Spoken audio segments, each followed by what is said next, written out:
They trained an AI to play it, and the results were, well, they were surprising to say the least. Okay, I'm intrigued. What happened? Did the AI just become like super fast at bouncing the ball? Well, yeah, it won.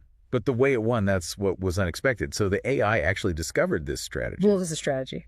This strategy that most human players wouldn't even think of, it learned to tunnel behind the wall. Wow. Like creating this kind of shortcut to victory. So it wasn't just following like pre-programmed rules. No, it was like coming up with its own solutions. It's learning. It was adapting. Wow. And, it was coming up with solutions that even its creators hadn't considered. Okay, so that's one of those aha moments I love in AI research. It's like, wait a minute, the machine is outsmarting us already. Right. And this was just a glimpse of what was to come. A glimpse. Yeah.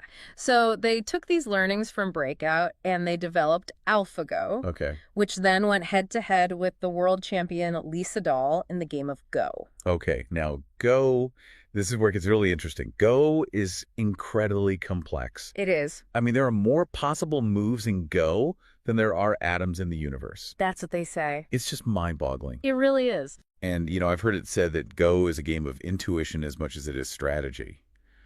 So when AlphaGo was first announced, I remember there was a lot of debate about whether an AI could truly grasp those nuances, those subtle aspects of the game. Yeah. I mean, Go was considered like this grand challenge in AI, something that experts thought was like decades away before a machine could even come close.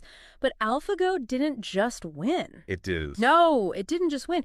It invented entirely new strategies. Really? Yeah, revealing weaknesses in traditional Go thinking that had gone unnoticed for centuries. For centuries. So it's not just playing the game, it's pushing the boundaries of the game itself. Right. It's like it made people realize that AI wasn't just about brute force calculation. It was showing signs of creativity. Yeah, creativity, strategic thinking. It was exhibiting a level of, I don't know, it seemed almost human.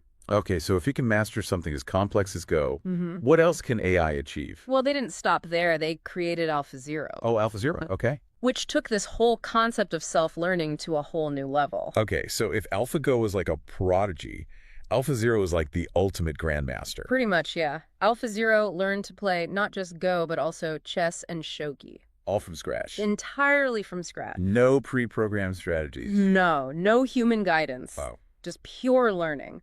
From the ground up, and here's the kicker, it reached superhuman level play in these games within just a few hours. A few hours? I mean, come on. These are skills that take humans years, decades to achieve. And it did it in hours. That's the power of AI learning. That's the power. It makes you reconsider the limitations we put on like learning and skill development. It's like, what else could we crack with this kind of learning power? What other seemingly insurmountable problem? Well, one of those insurmountable problems might just be next on DeepMind's list. What's that? Protein folding. Ah, yes. This is where DeepMind's work takes a giant leap. From the world of games into like real-world scientific breakthroughs. Yeah, because proteins, those tiny building blocks of life, have been a bit of a mystery. Oh, for a long time. Yeah. We know their 3D shape determines their function, but predicting that shape from its amino acid sequence. That's been a challenge for decades. Yeah, for over 50 years, researchers have been painstakingly unraveling protein structures one by one. And this process could take years for a single protein. Years. Yeah. Incredibly time-consuming, resource-intensive. And that's where DeepMind's AlphaFold comes in. The AI is specifically designed to crack the protein folding code. And crack it, it did. It did. Okay, I have to ask, how did AlphaFold change the game? So imagine 1 billion years. 1 billion. 1 billion years of PhD research time compressed into a single year. That's essentially what AlphaFold achieved. That's essentially what AlphaFold achieved. It predicted the structure of all 200 million. 200 million. 200 million known proteins. In a year. In a year. That's just mind-blowing. It is. It is. But we're talking about tiny, complex structures here. How do we even know if those predictions are accurate? That's a good question. They compared AlphaFold's predictions to experimentally determined structures. Man. The results. Astonishingly accurate, matching experimental data down to, like, the atomic level. So AlphaFold isn't just spitting out random shapes. Nope. It's generating these really precise models that reflect reality. Exactly. And to really grasp the magnitude of this, we need to visualize it. We've got some images. Yeah. of these protein structures, both as predicted by AlphaFold and as determined through experiments. Okay, I'm looking at these images now, and wow, they're beautiful, like intricate works of art. I can see why it would take 1 billion years to figure this out, Right. using traditional methods. The complexity is breathtaking. And the fact that AlphaFold can predict these structures so accurately, well, it's a game changer. For biology. The biology, Yeah. medicine. Yeah.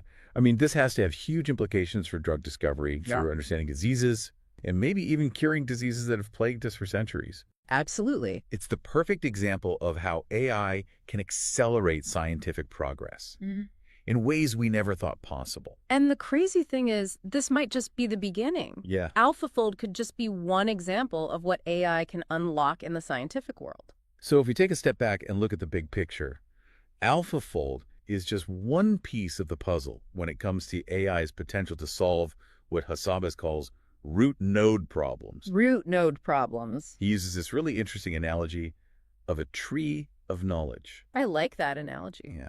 So how does this tree of knowledge work? Okay, so imagine all the knowledge in the universe represented as this vast, sprawling tree Okay. with branches reaching out in countless directions representing different fields of knowledge. Right. The knowledge we have today, just a tiny fraction of this vast tree. So like we've only explored a few branches and it's a whole massive tree still waiting to be discovered. Exactly. Okay. And Hassabis sees AI as the tool that can help us explore that entire tree, uncovering branches of knowledge That we haven't even imagined yet. And root node problems are like the keys to unlocking those new branches. Exactly. Solving a root node problem opens up a whole new branch of that tree, leading to vast new areas of research and discovery. So like the protein folding problem, right? By solving that, AlphaFold essentially unlocked a whole new branch of biology and medicine. Precisely.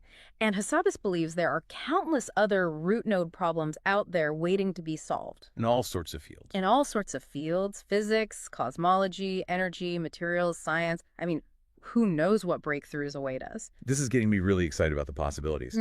AI could revolutionize the way we approach scientific discovery. It could, but with great power comes great responsibility, right? Oh, of course, yeah. As we delve deeper into this world of AI-driven science, there are some ethical considerations we can't ignore. That's a good point. We can't just get caught up in the excitement of all this discovery and forget about the potential downsides.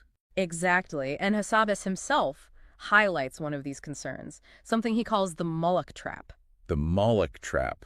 Okay, that sounds a little ominous. What is that? Well, it refers to the risk that companies driven by, intense competition might be pushed to develop AI in potentially harmful ways. Even if it goes against their better judgment. Even if those actions go against the better judgment of the individuals involved. So it's like a runaway train where everyone is on board, but no one's quite sure how to, apply the brakes. That's a great analogy. Thanks. And this is precisely why Hassabis emphasizes the need for collaboration, thoughtful development, ethical frameworks. To ensure that AI is developed and used safely.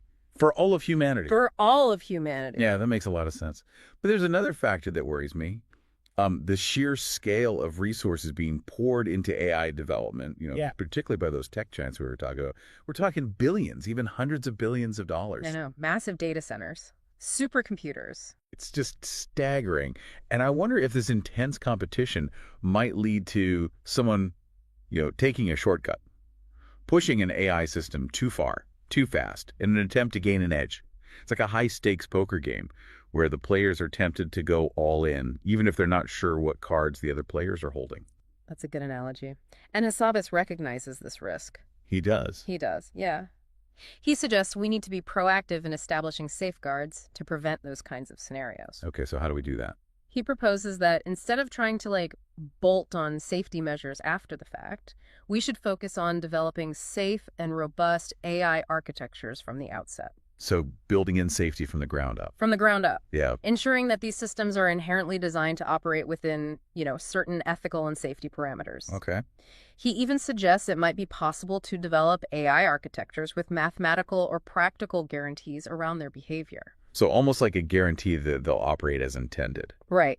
Providing a higher level of assurance. That would certainly alleviate some of the fears about, AI going rogue or something like that. Right. It's a complex challenge, but one that Hassabis believes we can overcome Through collaboration. through collaboration, careful planning, and, a constant focus on those ethical considerations. Yeah. He remains optimistic about the future of AI, seeing it as this powerful tool that can help us unlock extraordinary possibilities. So what are some of those possibilities? What's the big picture vision that fuels his optimism? Well, remember that tree of knowledge analogy we talked about? Yeah. He sees AI as the ultimate explorer, charting these uncharted territories of knowledge, pushing the boundaries of human understanding. Right. The idea that AI can help us discover whole new branches of knowledge that we haven't even imagined yet. Exactly. And he believes AI can help us tackle those root node problems, those fundamental challenges that, once solved, open up whole new fields of research and discovery, like AlphaFold solving the protein folding problem. Which has the potential to revolutionize medicine.